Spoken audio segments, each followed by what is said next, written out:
Put your hands together for that. So good. Welcome, everyone. My name is Shelley Horton, and for those of you who don't know me, I'm a journalist, and I've been a journalist for 25 years. Thanks to the Botox, you can't tell. I am a regular on Channel 9, and when I say regular, I mean regular. You can see me on Today's Show, Today Extra, Weekend Today, 3 p.m. News, 20 to 1, and A Current Affair. Plus, I am the lifestyle presenter on 9 Honey, which is the women's website associated with Channel 9. Now, recently, I was the co-host of Talking Married, which was a live TV chat show dissecting the fabulous train wreck that is Married at First Sight. However, our show just got axed, not Married at First Sight, Talking Married. So here's the other thing I'm an expert in, resilience, bouncing back, because trust me, you do not go into the media for stability. So, the interesting thing though is all of that Channel 9 stuff is my side hustle. I actually run my own media training and presentation training company called Shell Shocked Media, because if you want to get something done, you give it to a busy woman. And speaking of busy women, tonight is all about Simone Landers. Welcome. Thank you so much. Let's put my water down. Sim has been my agent for 4 or 5 years now, and yes, she is my personal Jerry Maguire, but not in that you had me at hello way, but in the show me the money way. Yeah. And I am thrilled that I came on board with the Lifestyle Suite, and I have now had many years of her teaching me that you don't say yes to do gigs for free. How about that? You're actually getting paid. So I am really thrilled that I could be here to support Sim on the launch of her new baby, which is the Academy by the Lifestyle Suite. Now, before we kick off, a little bit of housekeeping. How shit is that lift? My God. Fair. So, the toilets are actually 1 floor down, but please take the stairs. A little bit of incidental exercise. If you take the lift and try and sneak out, you won't get back until Thursday morning, okay? So make sure you walk down. It's just 1 flight of stairs and the toilets are there. As you can see, we've got some snacks and drinks, so please help yourself. Now, the panel's going to be 40 minutes or so. Then we're going to open the floor to you guys to ask questions. So get your thinking caps on, because we have some incredible experts here and you can ask them anything. Be afraid. Evan actually said anything. Anything. Look out. And then we also have the amazing Dr. Nikki Stamp's book at the back there. So she'll be doing a book signing and we'll also be doing a bit of networking. But I reckon let's get into it. Tonight, we're basically going to be talking about why experts from various industries need to be their own brand ambassadors. And we're also going to talk about how raising your public and professional profile is vital, but how you can do it authentically. We're also going to give you a few tips and tricks on driving commercial opportunities. Now, it's a tough slog when you move from doing media interviews and things like that for free to then actually pairing up with someone commercially. We've got a few tips on that. And then finally, we're going to find out more about the Academy. So let's get into it. For you to learn about this, what we've done is we've put together a kick-ass panel of experts right here. So let's meet them. First up, right here, we have the co-head of unscripted television at 7 Studios and a Channel 7 television producer. He's worked on programs like House Rules and Bride and Prejudice. Please welcome Evan Wilkes. Thank you. Next to him, we have the head of business development at Women, and she also is the co-host of a podcast called Healthy-ish, which I love, great name, and she's the former editor of Body and Soul. So please welcome Eliza Cracknell. Straight off a plane from Perth after... Goldie Gold Coast. Yeah. Is that all? Yeah, nothing. Yeah, I don't know. Cardiothoracic surgeon.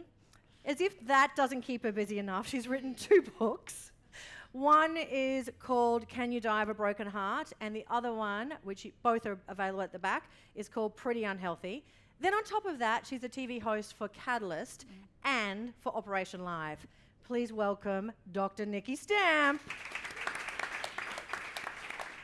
And of course, the founder and director of the Lifestyle Suite, and now the Academy by the Lifestyle Suite, the fabulous Simone Landers. Alrighty, let's get straight into it. I'm going to open this up to all of you, and please feel free to disagree with me, because I'm a little bit like that. I hate the term influencers. I think influencers, and I think a genetically blessed skinny girl holding a green smoothie in a bikini and going, drink this, you'll be thin like me. Have I got it wrong or right? I'm going to kick off with... Yeah.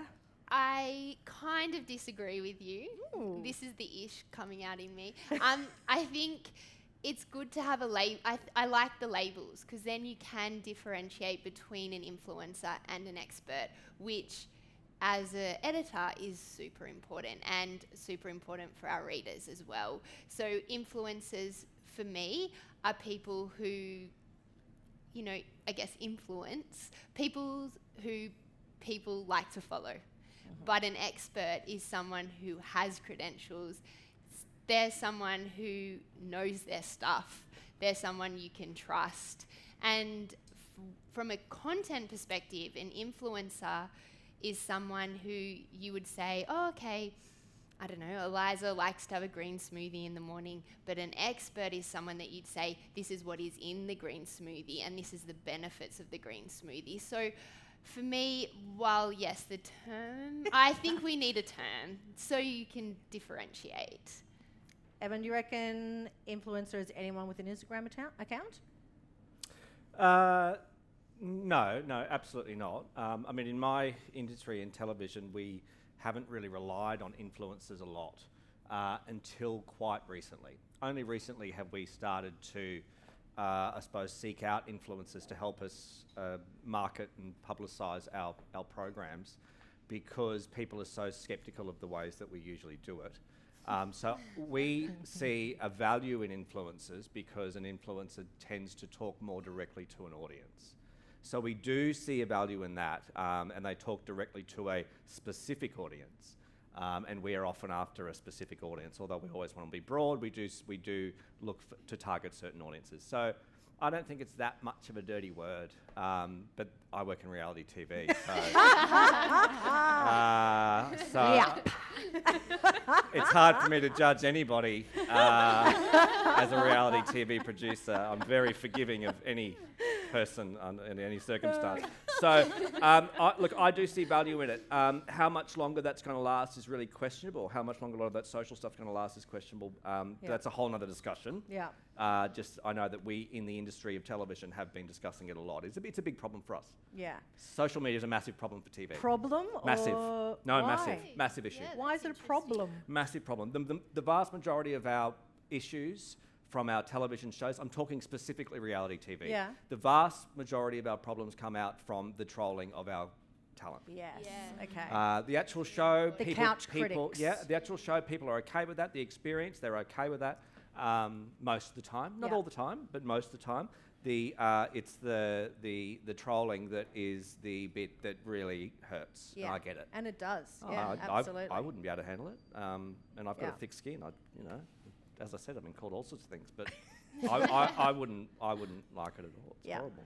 I think that's actually a really important point. I think for people who go into the media and they're expecting it to be really wonderful, and don't get me wrong, it absolutely is. And in the room tonight, we've got some of our TLS talent, and I would encourage you to kind of seek them out and have a conversation with them. But for all the good, there are some real challenges to putting yourself out there and being in the public face. Yeah. And you have to do it with your eyes wide open, and you have to be really tough. And you know, Shell and I have had many conversations about this over the years, and you need to just shut out those voices, but Great. you've got to be Yeah. prepared for it, because they get really personal. Yeah. And whilst you see the work you're doing in the media as quite a professional thing, unfortunately they don't. Yeah.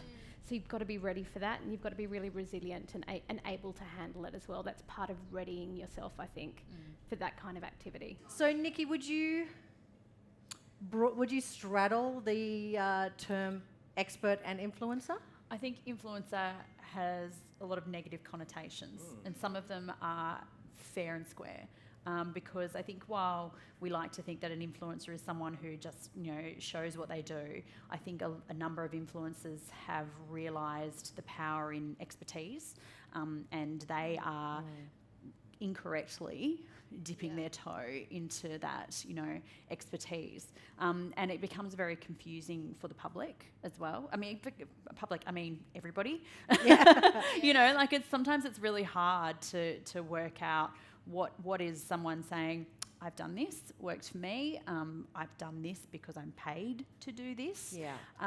It's sometimes really hard to then take that information that they've given you and form your own opinions that are based around good quality information.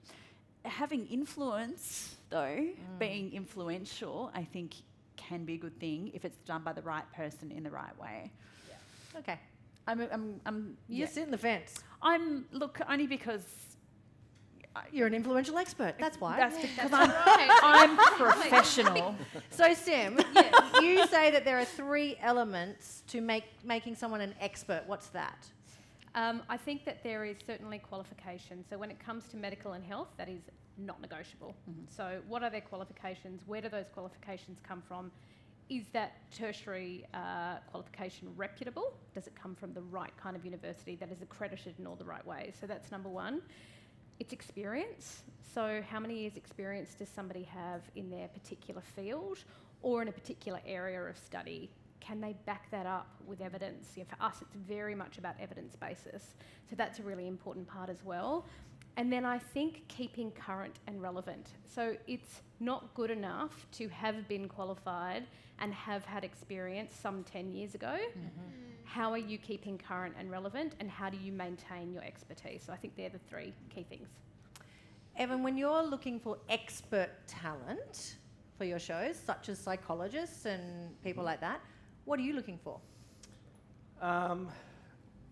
It depends on the show. And it depends on the show that I'm working on. For example, Nikki being on Catalyst, I worked on that show many years ago. And the type of expert, particularly on that program, that I think you can use the term expert as an expert. Totally. But other programs might have more of a entertainment slant, so therefore they will not necessarily need to be as expert. Inverted commas. Like on Married at First Sight, they now call them experts, not psychologists. Yeah, that's a good example. I mean, what I would say though, at the end of the day, is and this is purely coming from a commercial television perspective. I'm not going to talk on behalf of what the ABC or SBS or someone would want. From a commercial television perspective, at the end of the day, we're making entertainment. So I don't care, I'm going to be really honest, I don't care how qualified you are if you can't keep me interested in what you're saying. It is just totally irrelevant, because I make a TV show and I need the audience to be engaged. See, I like that as a point, because I think this is where experts need to learn from influencers. Correct. Absolutely. Whoa. I totally agree.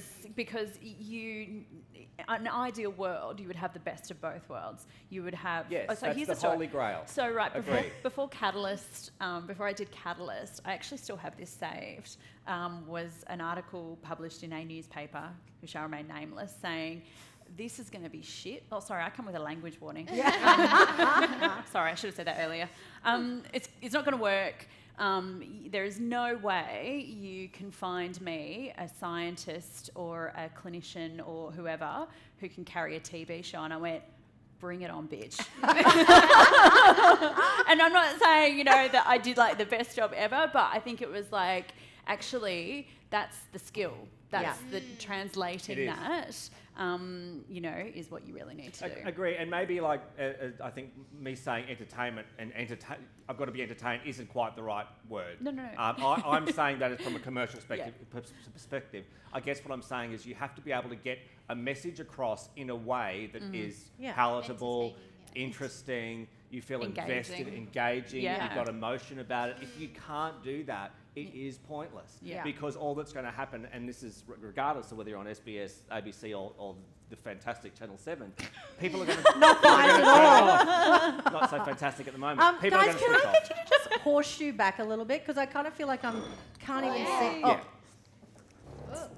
Now that we can make eye contact with each other. That's Yeah. better. Yeah. There you are. She was hidden for a Yeah. minute. She's done this before. I saw you have. popping your head out. You I wanted was, to say because, something? I say this all the time. I think, we're going back to this conversation earlier about influencers being a dirty word. Influencers are great. I mean, they have a place, to your point, but so do experts. And I Yep. think the challenge for experts is that they have a profession already. They are a doctor or a scientist or a researcher, and now we're asking them to be a communicator or a content creator. Yep. And they haven't studied to be that. No. So there's an education piece to that and an understanding of the way that you have always communicated about your science or your medicine or your health knowledge. Forget all that. So keep the expertise, keep the good stuff that we love, and now we're going to teach you how to communicate completely differently. And you can't do that overnight. You trained to be a surgeon for 15 years. Thanks for reminding us. Yeah, okay. And so, a lot of people come and say, right, well, next year I want to be doing this, and the year Yeah. after that I want to be doing that, and it just doesn't happen like that. No. This stuff takes years and years to build the muscle in exactly the same way as the experts in this room have studied for years to be the experts that they are.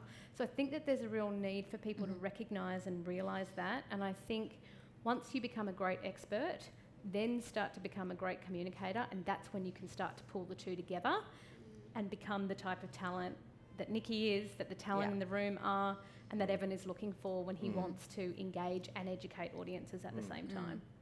Eliza, you'd be looking for experts all the time with healthy-ish. Yes. Is it Yeah. a different skill when it comes to podcasts versus writing an article? Yes, because back to Evan's point, you have to be able to talk. You've got to be a storyteller. banter. You have to be a storyteller. But then in saying that, we have a great GP who writes for the site who is actually also a trained journalist. So she mightn't be the best GP, I don't know, but she can write, and she writes engaging articles so that it's, to your point, she does have the skills and the expertise, but she can communicate it in a way that, every man can read. And it also, I guess, finding an expert, it's also just a bit of luck and what we need on the day, Yeah. to be Yeah. honest. And it's just knowing, it's kind of also just knowing who's out there. Sometimes I just end up Googling. Really? Yeah, Yeah, I do because that. you want different talent as Yeah. well. Like, I Yep. don't want someone that I know has been everywhere saying the same things. I do Google. I do just go on Instagram and stalk people. So yeah, In a professional manner. Yes, right. Safely and appropriately. Yeah. Because you want fresh talent. You want Yeah. fresh ideas, and yeah. So that's how I So, find Nikki, I have loved watching you just grow and blossom and change a bit the way you do your social media, because you kind of see yourself as your own brand ambassador, right? Tell me about that. I think the most important thing is that, no one is going to care about your reputation as much as you are. And if you don't champion it and hold it in a way that you're comfortable with, you're happy with, you're proud of, and all that kind of thing, nobody else is going to. And I think one of the other, to that point, is that you also have to be the person putting in the hard yards. So I You can't outsource it. No, like I haven't just been sitting at home waiting to be Googled. Sure you are. I did Google you though. Did you Google?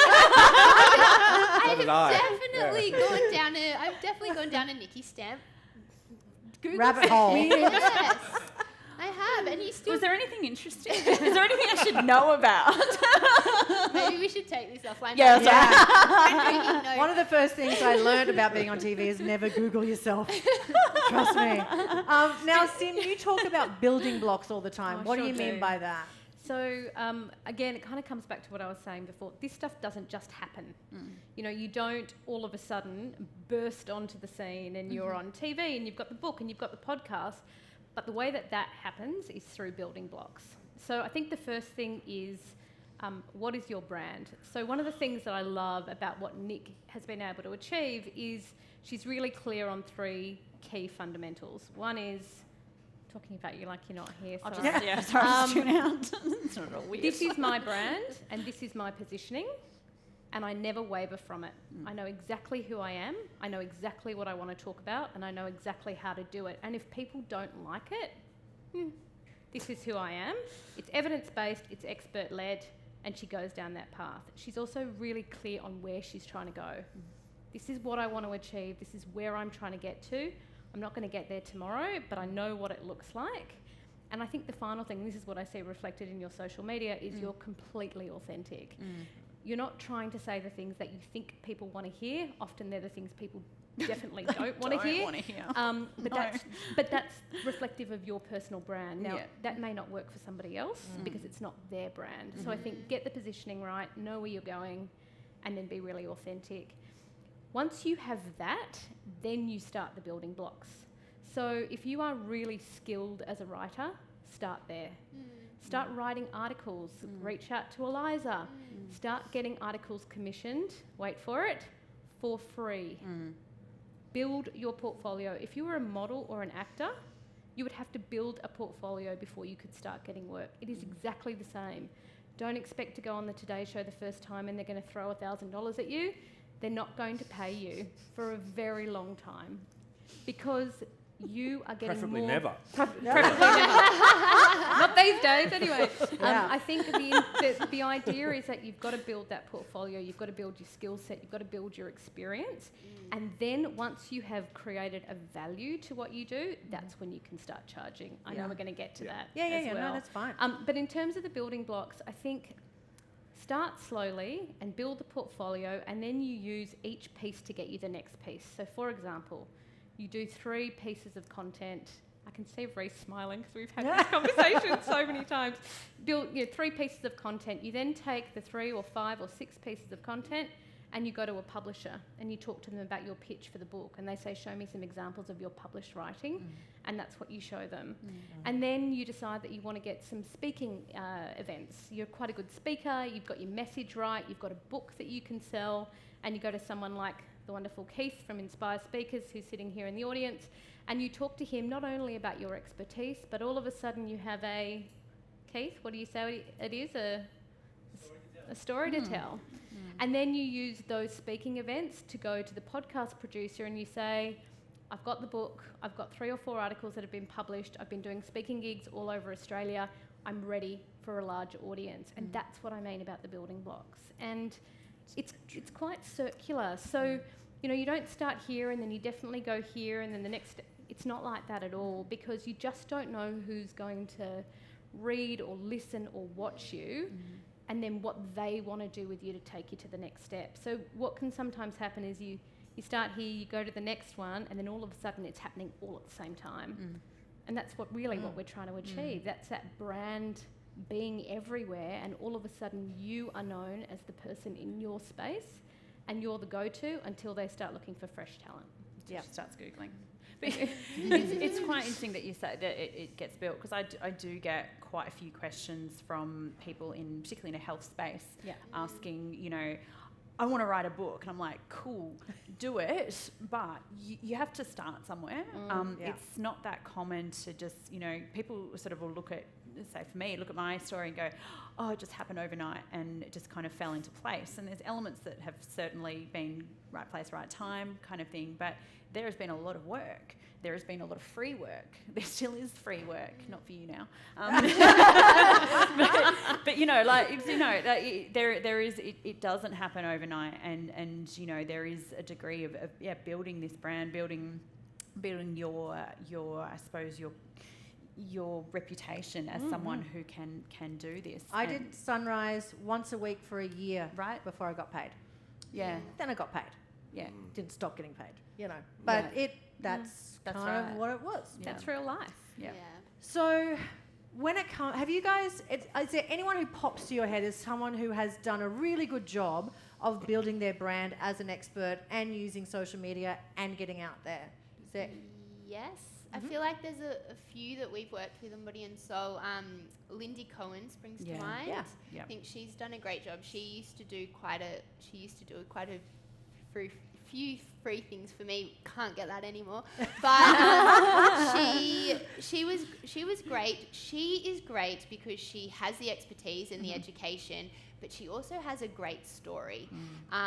She also is able to bring in her. For her those who own- don't know, just- sorry, yeah, I've really just The- gone on about she's someone a you don't know nude- about. the She's nude the nude nutritionist. So she's a dietitian, but she's also gone on her own like health journey where she's lost a lot of weight over, I think it's maybe 4 years, but by changing her own mindset. So she has a story that people relate to. So I think that really helped in the social media space because, you know, she had people were looking up to her, wanting to know rather than just a What, you skinny can't get person slim telling- quick? Yeah.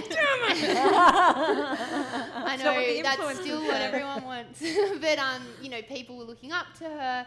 So she had that story, but then she also had the education behind it. So I think that's been really helpful in allowing her to grow in that space. Do you? Yeah, do I anyone think else Lindy want to would have been. And there's the food medic in the UK, Hazel Wallace. So she's a doctor. Yeah, Hazel's awesome. So she started writing books, and she's also got, you know, one of these people who has built a really good platform. And there's actually quite a few UK experts who are on that kind of, a few dietitians and nutritionists, but locally I would definitely say Lindy. And I think, well, Shelley and I were speaking Yeah. before about the savvy dietitian. Now she, Which I stole off Nikki's Instagram. she's good, isn't she? She's great. She's my new best friend. You can't have her. I'm stealing her to talk about it. So she's great. She's a great example of finding content that's different and fresh, and putting it out there. She just has a simple idea of comparing foods, and I think the latest one we were looking Yeah. at was like almond. It was chocolate covered almonds. chocolate protein almonds versus peanut M&Ms. And guess which one has more calories? No, we're not The in almonds, Q&A I'm going to section. protein guess. The health almonds. food ones. The health food. The health The food health ones. food ones. Yeah. But yeah, so she's found a niche. She's found something. It's a simple idea, and she's just grown a Yeah, she's massive done amazing, following yeah. from just one simple idea. So I think at the end of the day, they always drilling into you that content is king. Yeah. And that is a perfect example of when content and fresh new ideas can The- make you king. Other thing that is king at the moment, it seems to be a much stronger trend, is being authentic. Yes. How do you guys feel about that? Oh, Sim? you have to be. Yeah. I think that people, like, we're kind of done with the plastic people. We can see through it. People know when you're selling a product. People know when you're not being yourself, and we want people to be vulnerable, and we want them to be real. And even if they are influencers or experts, that authenticity makes you want to connect. And if you don't, it's actually no different from television, right? 100%. So if you don't have an authentic expert as part of your reality TV show, people don't connect with them. So I think that's Yeah, a really I mean, important yeah, thing. gone are the days where you could have the old school presenter stand up and deliver lines in that presenter fashion. It still does happen. Some people are Yes. still doing it, and I've worked with them recently, just today in fact, and I said to him, "You can't get away with it anymore." Yeah. But it still does happen, but it's really changed. I don't think people want to see that anymore. I don't think it's that interesting to watch somebody do that presentery speak. It's No. quite boring. It doesn't feel genuine. It's quite hard to watch. You definitely have to be authentic. That's a massive buzzword in my world at the moment. Is And I think authenticity. a really good example of someone who's authentic is, sorry, I live in Instagram, so these are all my examples of that, is Lady Lawless. She's you would call her an influencer, but it's once again, Can I ask, how do you be authentic on Instagram? well, this Because is you where can't. I'm It's very explaining. difficult. Yeah, you can. No You filter. can. No filter. No, but I think she's Prepare to learn, my friend. I think she's a good example of how you Oh, I know can her. be authentic. The meal prep girl. Yeah. Yes. So she Yes. went on and maybe it's also because maybe, to your point, maybe I also know more about her because I've spoken and interviewed her. But she went on a health journey. She saw all the professions. She didn't just go on a health journey where she decided to cure herself. She actually saw doctors and experts. And then from there, she learnt to meal prep. And from there, she's changed her body. And it's basically all around her meal prepping and about how, like, she's put on weight, but she looks better. And it is a nice Instagram account about her just... I think it's authentic. You know, I'm not questioning that it can be. I'm curious as to how you do it, because it's quite hard when you can't sort of talk in a room full of people and they can immediately get that back. You know, you're doing it through words and still pictures. It's a lot more difficult. Not I suppose anymore. that's It the used risk, to isn't be. it? Like, that's the risk. Instagram used to be like that. Sure, I mean, sure. now Yeah. we've got Insta stories. Yeah, of course. Only in the last week have I started talking on my Insta stories, and my followers have gone up incredibly. Yeah. People like it when you have a chat to them. And again, that's because the still picture can be manipulated. A chat can't be. Yeah, But sure. even in Sure. the still pictures, I think that's where copy becomes really powerful. Yeah. So Yes. Yeah. it could be an image of anything, but actually, what does the image mean to you? Why have you put it on your feed, and what do you want to say about it? And I think that becomes a really nice way of letting people be authentic and come across as authentic. Nikki, you're very authentic. Am I? Yeah. I think I'm like... Mate, your tomato red faces after, doing a gym workout, I love them. There's no, Yeah, but I think- airbrushing done. No, there's not. No, I don't do that, because I think it's really personal story, authentic. So I have a friend who has quite a large Instagram following, and she filters the bejesus out of herself, and it is now, I think, where we're in this time where that is incredibly unattractive. Yeah. And it's very noticeable. And she now stands out for the wrong reasons. Yes. And it's very, it smacks of, is inauthenticity, is that a word? Yep. Cool, we'll take that. So that, I think It's that's kind of the- like when yeah. I showed a photo to my husband. I said, if I ever go missing, like, can you give that to the media? not the TV show. And he said, but they'll be looking for someone younger and thinner. So what's the point of putting that photo out there? And he's still my husband. It's true though. You know, there is this. You know, you've got to. I think you've got to pick though what you're authentic and vulnerable about. Yeah. How How do you protect your reputation in particular in your industry while being vulnerable? Yeah, so I think that there are certain things that just aren't up for discussion, and that's a hard line. And you know, I won't talk about it. That's it. And there are things that I will talk about in very broad strokes. Sorry, when you say you won't talk about it, is that in interviews or yourself? You Oh, won't both. put it out there Like, so yourself? for the biggest example, which would lose me my job, would be talking about patients, for example. That's a Yes. hard, very, Yep. very, very hard line in the sand. There is no amount of money that would make me cross that. And then there are personal things that you don't necessarily want to be like, here is all of me, because as we've already touched on, giving all of you to people is fraught. You don't necessarily want to do that. Massively. Yeah. So I think drips and drabs here. I'm having a bad day. Here's what I actually look like after I've gone to the gym. I didn't want to go to the gym. Yeah. Mental health is a big discussion point. I think a lot of people now talk about that quite openly on social media, and you can debate the pros and cons of that.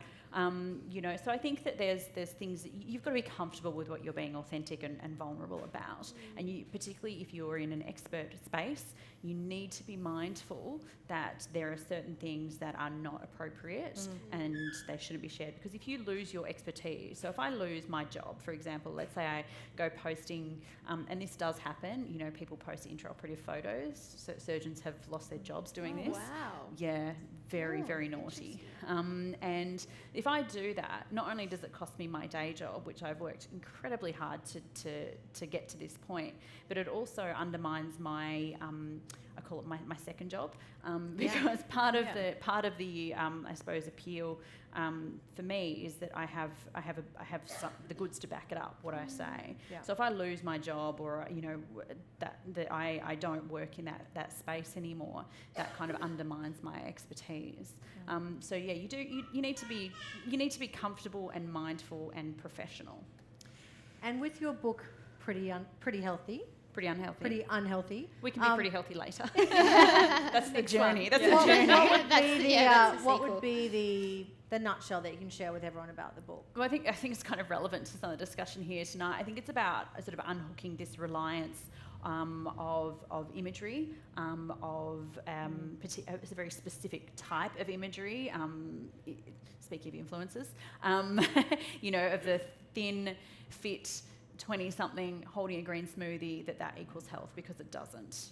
In fact, it's probably a lot of that discussion around that as a surrogate for health is probably having the exact opposite effect on our physical and mental health.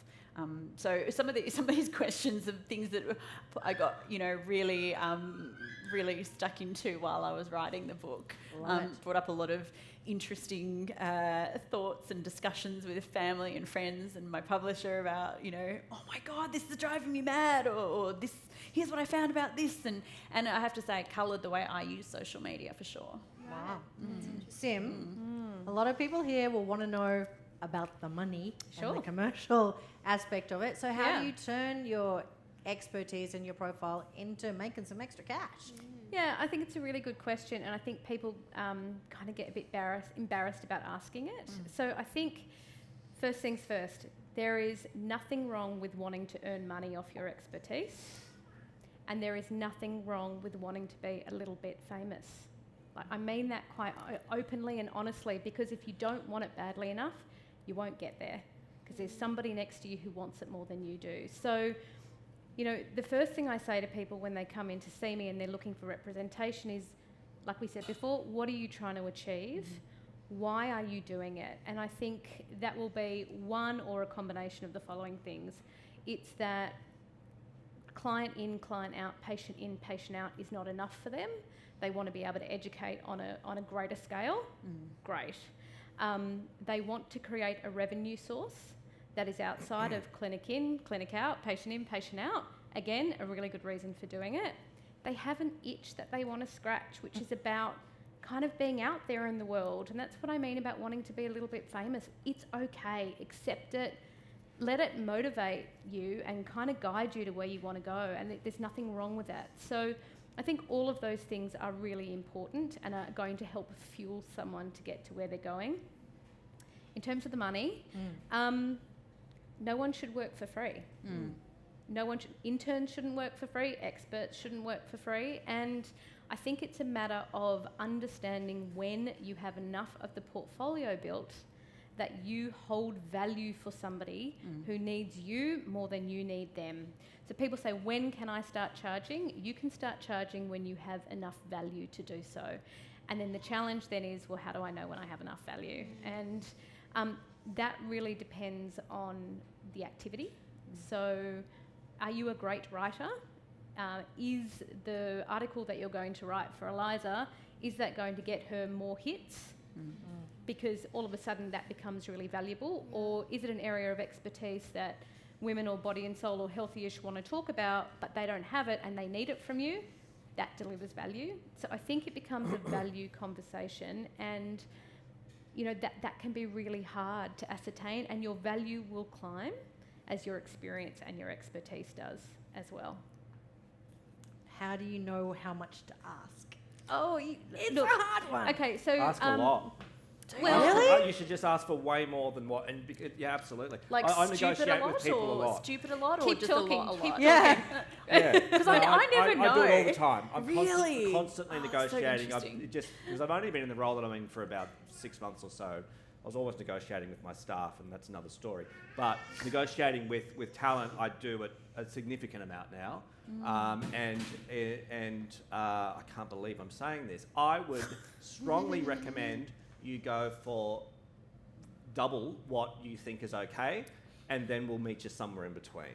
Wow. That is so interesting. Totally go for it. Especially if you've been offered the job. Yeah. So we want you. Yeah. We want you. So therefore, the ball is kind of in your court. Yeah, wow. That's so TV interesting. obviously has more money than publishing. Yeah. don't do that to Eliza, Well, because No, she's but I also No. think to your point though, that I think there is and it's hard because you do want to build a portfolio, but I have set budgets. So if someone comes to me and says, I can write for free, I have in my head that they'll write for me for free forever.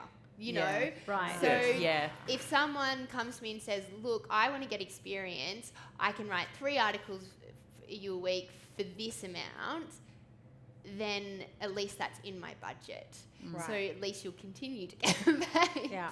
Yeah. It was to very be unfair in what I perfectly just said in honest- front of you. We are talking about it is Well, a very you're talking about a host compared ver- to absolutely. an Yes, expert an who's article. quoted in an article. totally, and I'm talking Yeah. about people that have also got prior experience and that sort of stuff. Yeah. It's not- Yeah, you're not, that's that's right. Yeah. in television. It's different. It's where we're generally going for people that have got Yeah. some sort of experience, so they're coming from a place already. Yeah. Yeah. And I think also another point, just as Sim was saying, it's also understanding who you want to write for or who you want to work with and their demographic, because I think Nikki's a great example. Our demographic on Body and Soul Online is women.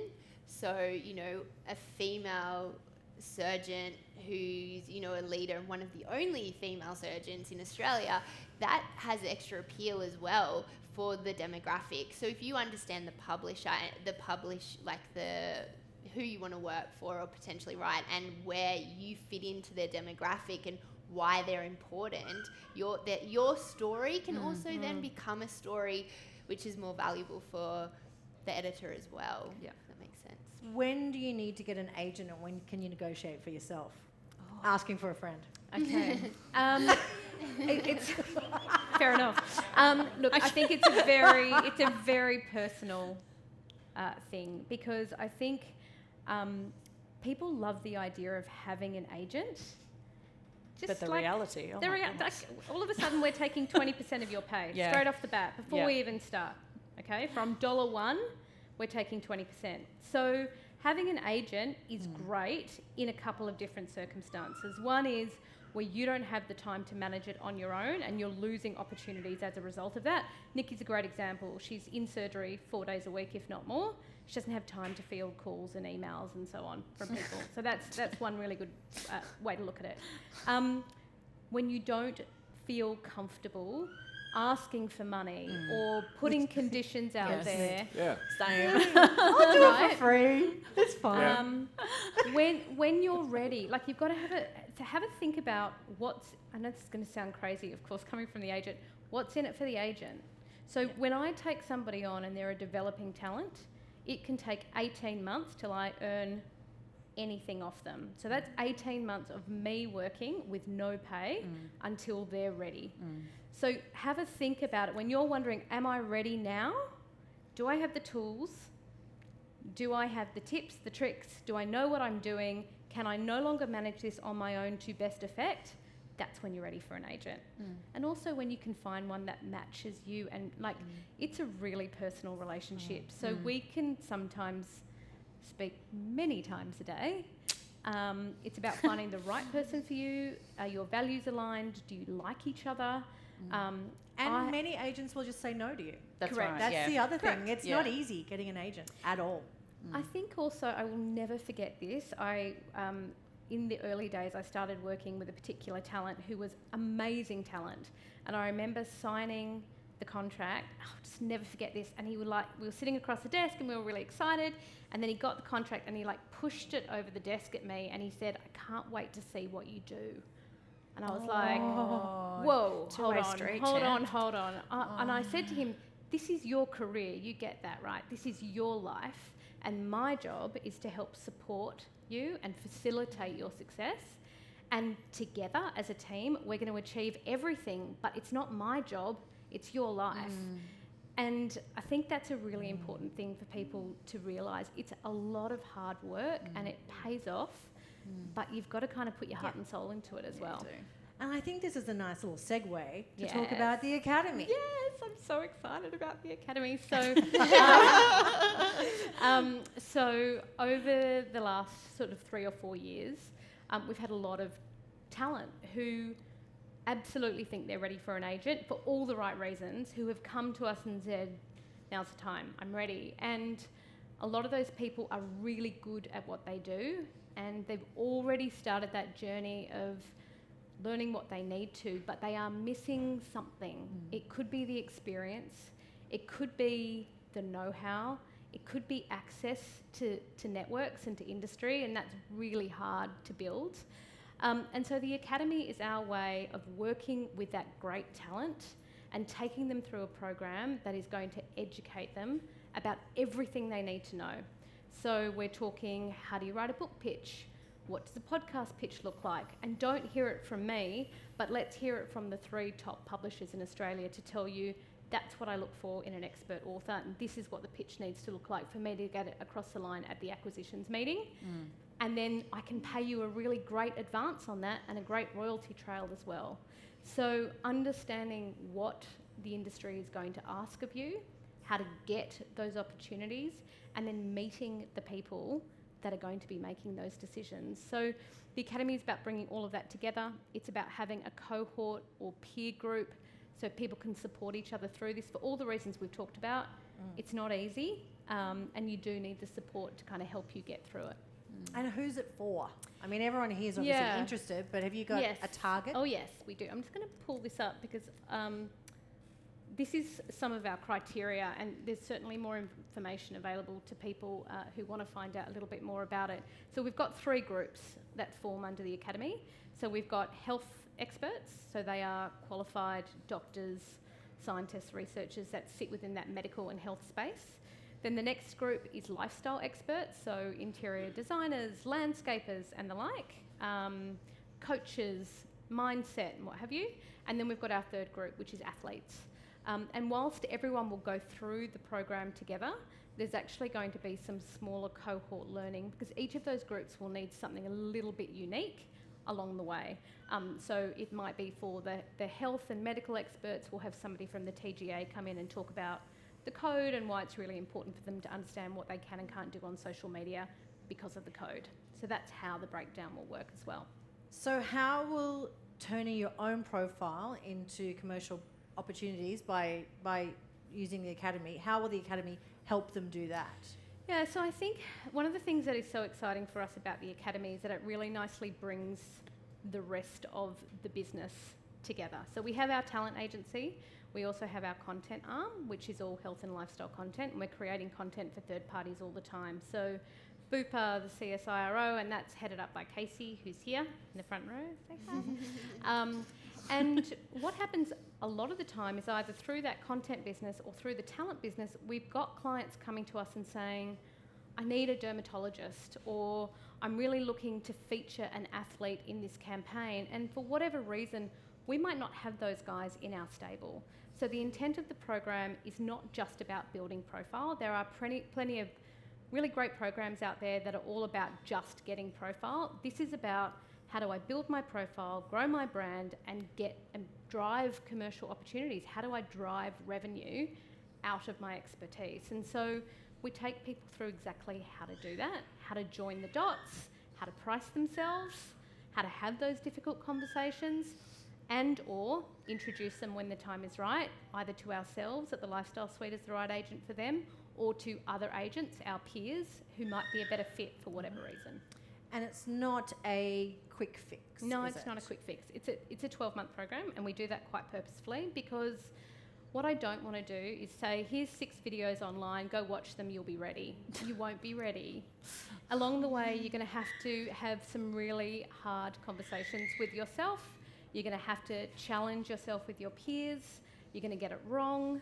You're going to get knockbacks. You're going to have to recover from that. And so we think that that initial 12-month phase is a really nice period of time with your cohort, with support, to work out where do I want to go, how am I going to do it. And then at the end of the 12 months, there's a 3-month incubator period, which is where we work with you really closely so you get your brand, what we call ecosystem ready, to be kind of ready to launch yourself into market.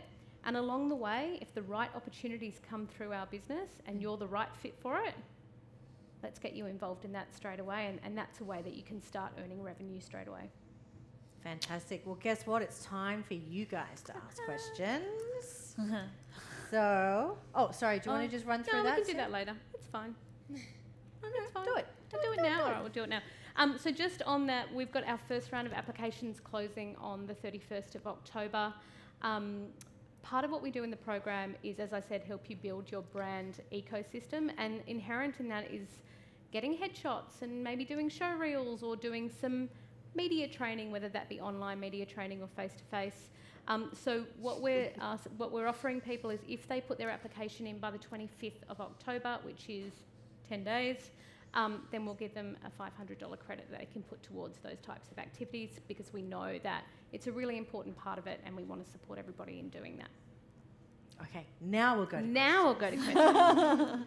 who wants to be brave and ask the first question? Delighting. It's very, Come on. Okay, thank you. But thank you for taking the time to, I guess I can speak on behalf of everyone here, very appreciative of your time in the comments, insider information on the whole thing. My question is to Evan. When it comes to unscripted television, a lot of it is female skewed. Yeah. How much of it is male skewed? And if someone pitches a male-orientated show that has a unique edge and is authentic, would you look at it? And in what form? It's a lot of questions. A lot of questions. So let's go to the first part. The first question was... Female skew. What percent is male skewed? Yep. Oh, gosh. That's a... okay. The vast majority of unscripted in the area, in particular that I work in, let's just maybe... So I can only talk from that. But which is, you know, My Kitchen Rules, House Rules, Bride and Prejudice, you know, so the bigger format reality programs is heavily female skewed. Has to be. Women over 55, if you can nail that market, don't ask me why that it is, but usually if you've got a really good over 55 female audience, you're usually going to succeed. The only show, I think, last year that didn't succeed with the big over 55 audience, that did succeed, despite not having a big over 55, was Ninja Warrior, which is heavily male skewed, but also popular with kids. So, to answer your question, I would say the majority, nearly all of our shows I would look at with a heavily female skew, without a doubt. So every consideration we make, we think about what do our female viewers think of that. But everything, it's far more important than a male skew, which I think was your second question. Yeah. How many programs are male skewed? None that I work on, nothing at all. 7 Mate would, but they're more buy-ins, you know, so I don't make those. 7 Mate is directed at men, so there definitely is... like fishing shows and things like that, are you talking about? I can't even think of any. I know, The right? footy show? Fishing shows. Footy shows. Fat Pizza or something, you know, those sort of let's like... talk about just that. Yeah. I've been working in the space for 10 years. Yep. One of the only female publishers of men's exclusive content. Yep. And I think it's a timing thing with me because it was something that, like, you've just shown me the evidence that television is predominantly for women. 100%. And so pitching something that obviously is authentic and it's a niche market, and there's a whole lot of women who work in this, probably the same with you, Nikki, being a surgeon, you know, world in medicine. It's a very hard slog. I've done the same thing. So, but at the same time, you know, I've pitched to a number of networks about a show, and they just go, "Oh, we don't have the audience. We don't have enough eyeballs." So I think it's a timing thing. I just wanted to get it from you. Yeah. No, it's a fact. So I mean, there people say that a female viewer controls the remote, and I don't know how literal we're meant to take that, or whether it's a metaphorical. In our house. Yeah. Literal. Yeah. I think of my house and my wife. That's one example. It's hardly scientific, but she definitely would sort of control it more because I'm not, you know, whatever. Yeah. I'll be watching TV all day. Because So- if someone chooses something you don't like, you sulk. That's the key. But there are. But does it come back very- to the fact that women are the grocery buyers, and so it comes down to advertising? Yeah, exactly. So is that Yeah. the thought process? Because isn't it? I remember reading recently No. that cars are now being targeted towards women because women actually make the final decision on buying Oh cars. yeah, that makes sense. But I mean, I think at the end of the day, we would put basically any program on air if we thought it would rate. You know, if I could get away with the Colosseum, I'd do it. But, no, I'm joking. I think I just don't think as many males are watching this sort of programming. Okay. And this sort of programming, when I'm talking about this sort of reality stuff, is in vogue at the moment. It has been for a long time. It's not to say that a really great show and a great idea wouldn't work, because especially at the moment, we are really rapidly changing reality TV, and the craziest, wackiest ideas are working. Mark's So- Masked Singer, for Christ's Yeah. sake. Jesus. Great example. right. Great We example. have a good example right here, Hannah Barnes.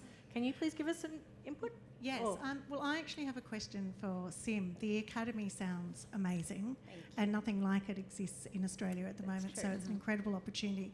But it was something that was touched on during the discussion. Now that so many people can make their own content, whether it be for Instagram or Facebook Watch, which is beyond, or YouTube, which is beyond TV, through the Academy, are you going to be able to help people to be able to make great short form content? Because that's a big part of the future of content, and Absolutely. really interesting. Yeah, and I think that life is changing. So you're absolutely right. So we've all become our own social publishers. And every one of us in this room, if we choose to be, is a publisher. And it's about determining what content you want the world to see of what you put out there, whether it's on Instagram, whether it's digital content, whether you do it partnering with a brand.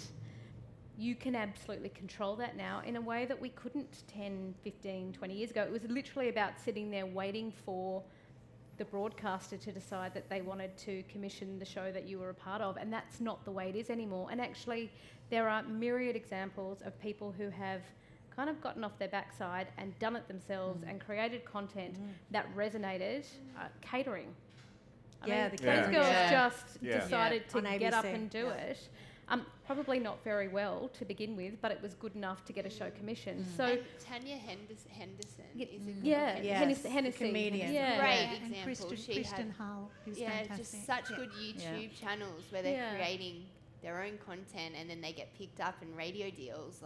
Definitely. I mean, some of those channels have, tens of millions of subscribers. Yeah. I mean, it's just mind-boggling, isn't it? 7 dreams of Tell me about So, it. in answer to your question, absolutely. I mean, we're really fortunate that we've got a content arm to our business. This is what we do every day. We create short-form content featuring expert talent. And so part of the learning through the program will be, how do you make it informative? How do you get your expertise across?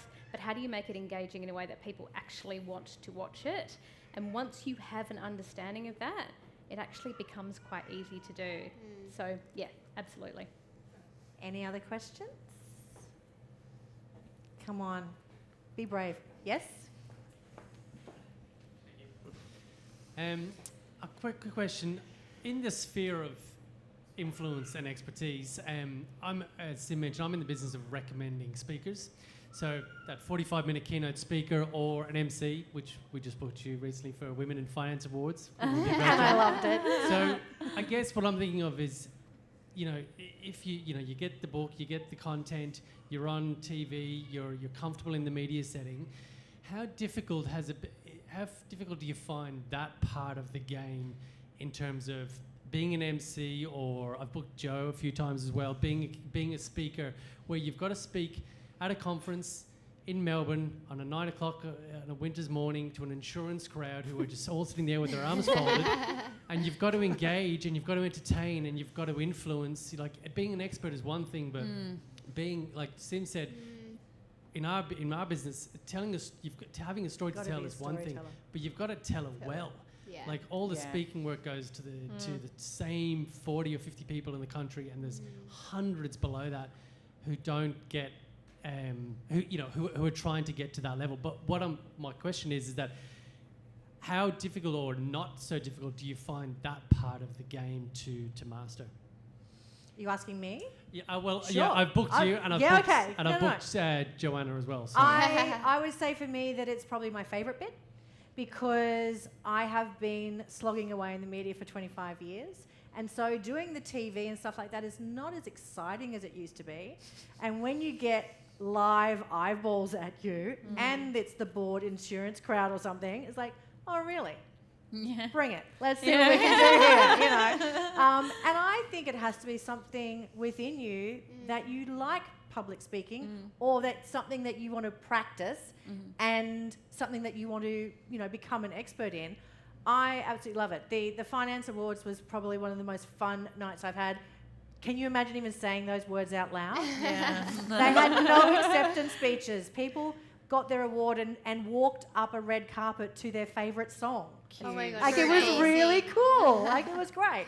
So for me, yeah, I think it's really fun, and I teach people media training and things like that, and for me, it's about they have to practice and practice and practice until there's no nerves, there's no worry, it's actually fun.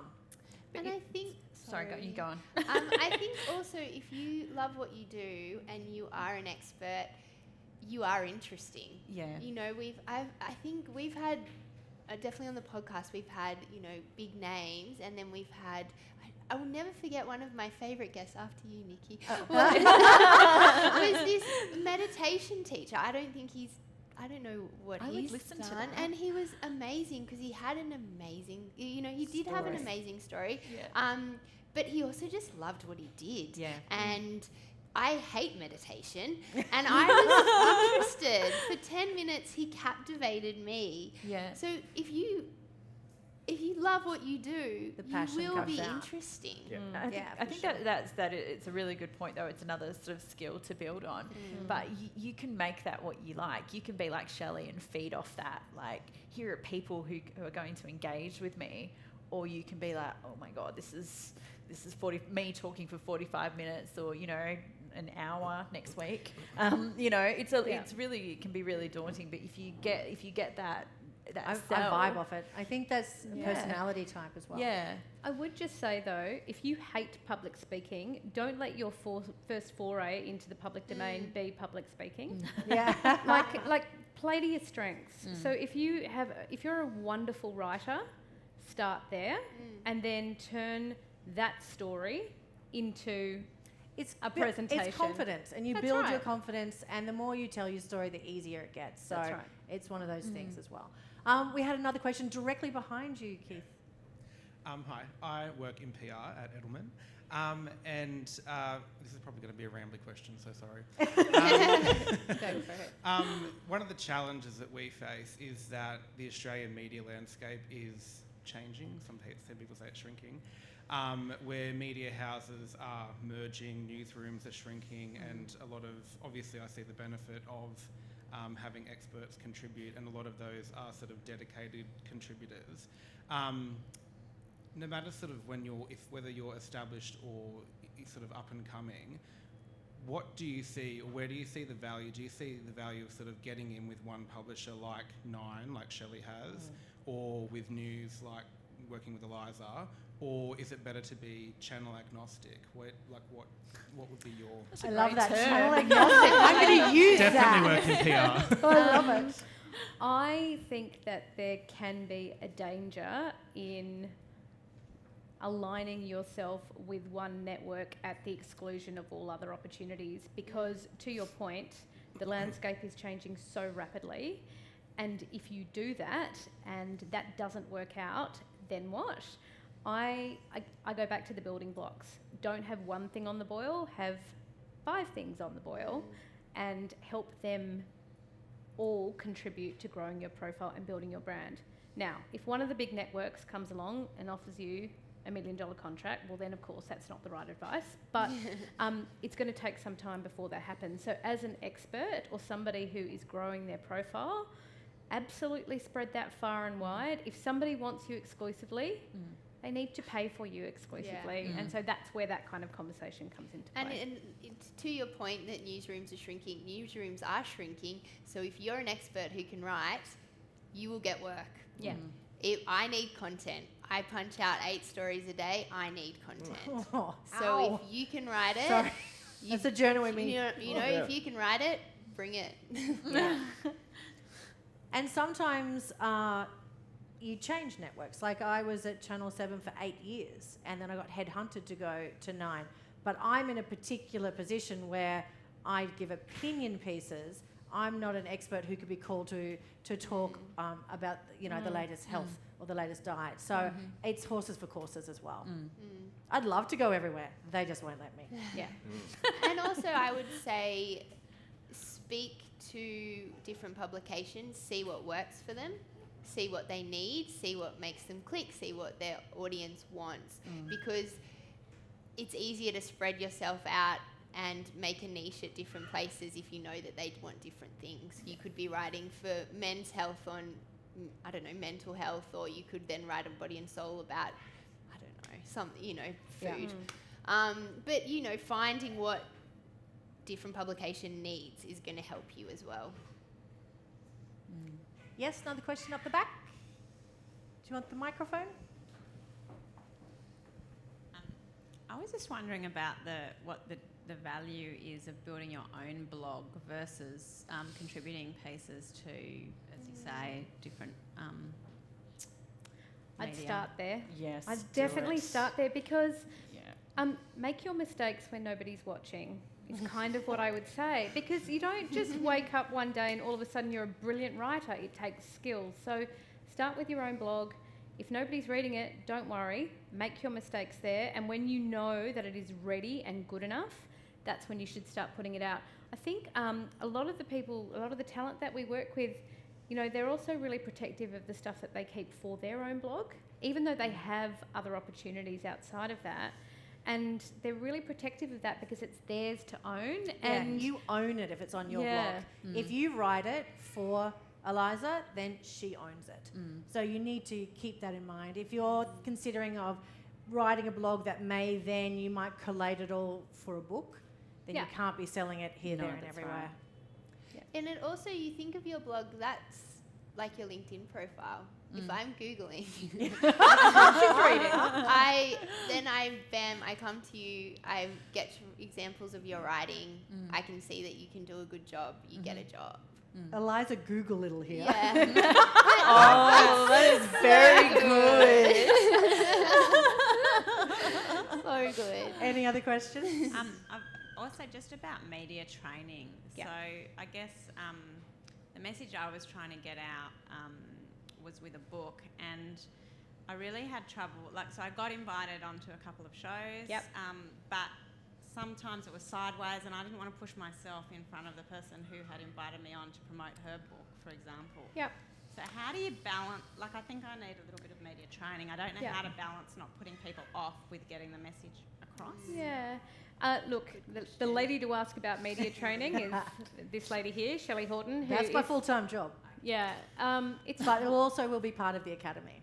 Yeah, it's really hard. Like, this stuff's not easy. Getting up here and talking is not easy. Doing it in front of a camera where, like, you don't know who's watching, you're kind of new to it, it's scary stuff. And to Shell's point, it's practice, practice, practice, practice, practice. Know your stuff, preparation, and in time, you become better at it. I mean, you know, we work with Joe McMillan, we work with Ginny Mansberg. These guys have been doing this, I'm not going to say how many years, many years. And to them, it's now second nature, but I'd hazard a guess that the first couple of times you did it, it was horrifying. Yeah. Yeah. And it's terrifying if it's something that, the only time I get nervous is listening to what Shelley was saying about, I get the same love of getting up and standing and talking. The only time I get really nervous is when it's something that's slightly out of my comfort zone. Yeah, that's right. And I go, oh my God, have I nailed this? Yeah. Yeah. And that's when you fall back on that. Having the confidence to know I'm doing a gig that I'm going to my stuff here. And Yeah. then have confidence in your ability to do it. Yep, But definitely. yeah, it is practice. We're nearly any time. Any more questions? Oh, yes. Yeah, first, thanks so much, guys. This has been such a fun, insightful evening. Something we've talked about a lot is that females are the main audience for kind of health media. And my background is I'm a doctor, but I'm also an ambassador for the Movember charity. And I wanted to get involved with some media because I wanted to kind of break into the men's health arena, which I've realised is much harder than appealing to women. But I guess I'm wondering if that is something that the media is trying to, I think cultures around men's health and kind of what we think of as masculine is changing, and whether the media is going to try and tap into that industry more, and especially in the health area. Eliza, I would definitely say yes. Yeah. I mean, I'm seeing it more just on Today Extra and Today Show. There's not the stereotypes as it used to be. We're starting to discuss topics that I didn't expect we would be. So I think the thing is, if you're going for TV, it's going to be conservative.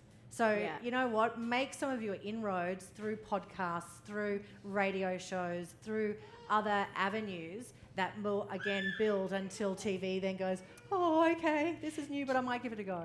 That's a really good point. I mean, look, TV is still the holy grail, even though everyone says TV is dead. It's not. TV's not dead.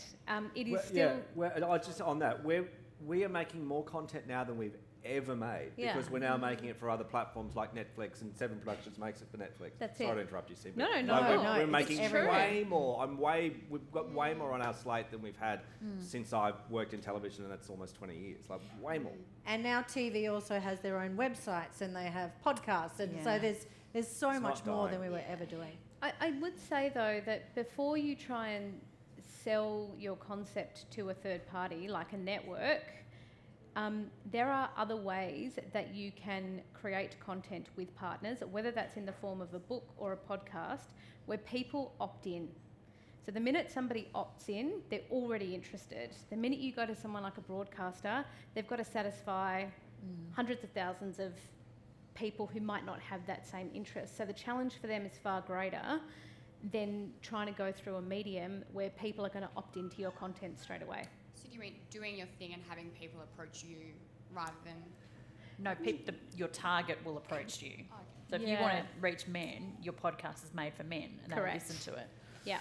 But then if you want your message, I think it's looking at different publications.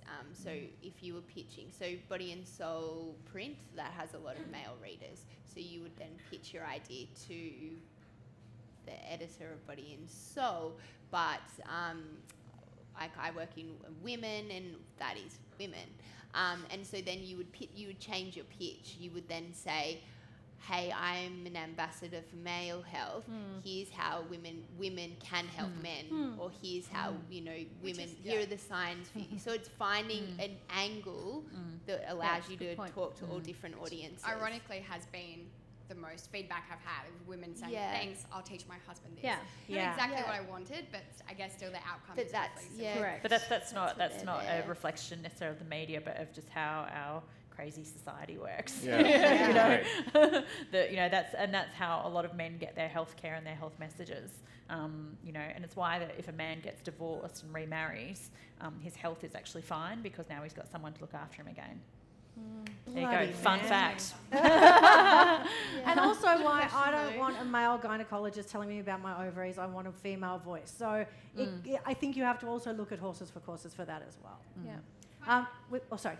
It is just most of the male doctors in the media, their audience is also female. Yeah. So Yeah. there's True. pictures of them posing in like scrubs with a stethoscope, and that audience is female. There was a real niche, I think, for the more men's health stuff, which is really hard to Sounds reach. like you need some building blocks. This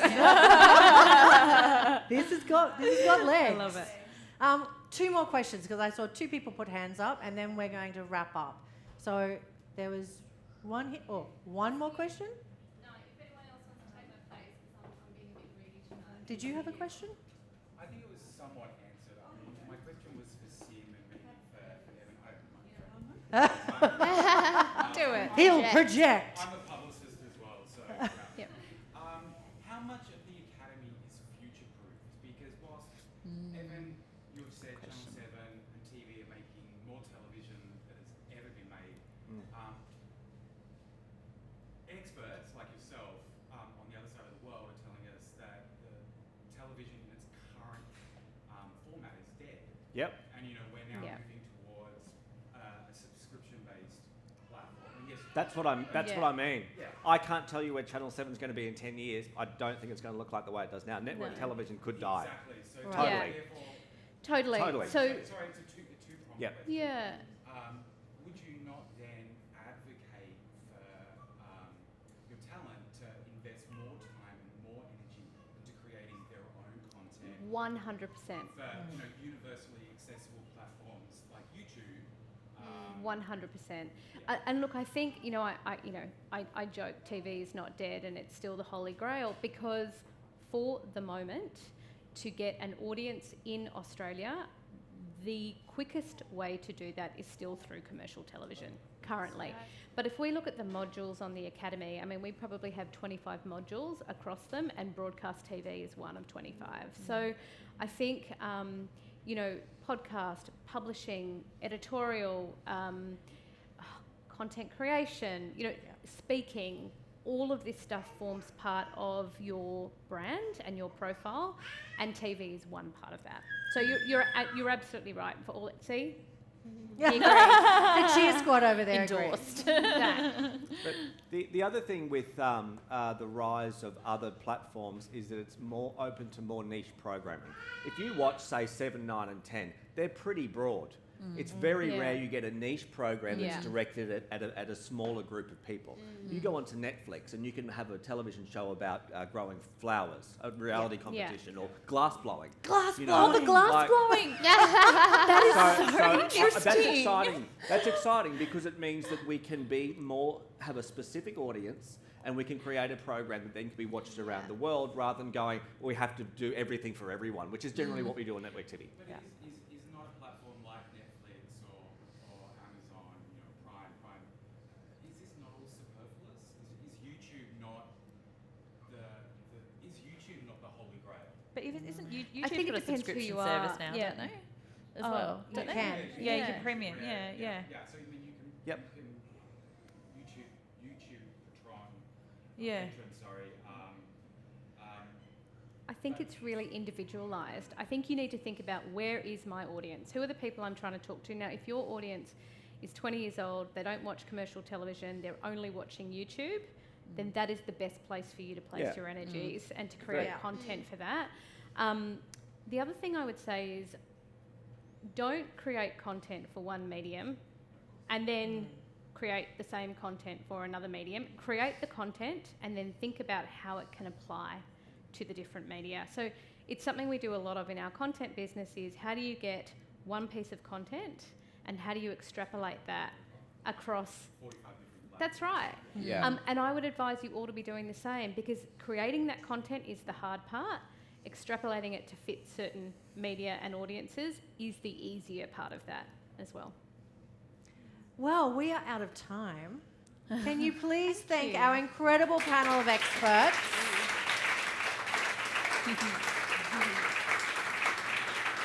Evan, Eliza, Nikki and Sim.